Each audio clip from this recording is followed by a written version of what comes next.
Okay, we're at Loomis Park Historic District. We're going to look at the first of two buildings that have been restored, not reconstructed, not replicated, but restored. This has been restored, I believe, in the 20s. It was built in the 1850s.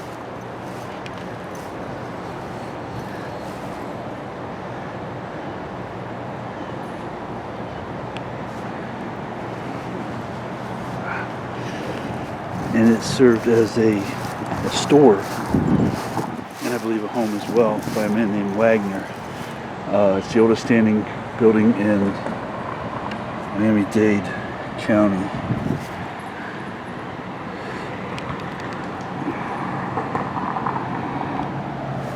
Can't see the viewfinder very well, so I apologize for that. William Wagner was a U.S. Army veteran, wounded in the Mexican War, and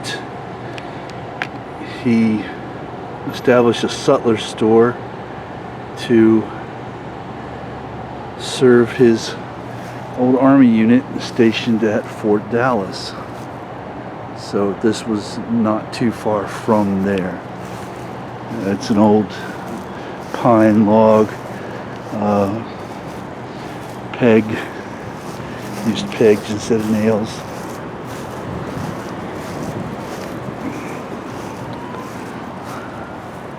Quite the structure for this area in the 1850s. And it was moved here again in the 20s. It's very cool that they have a place like this that we can see these kinds of buildings.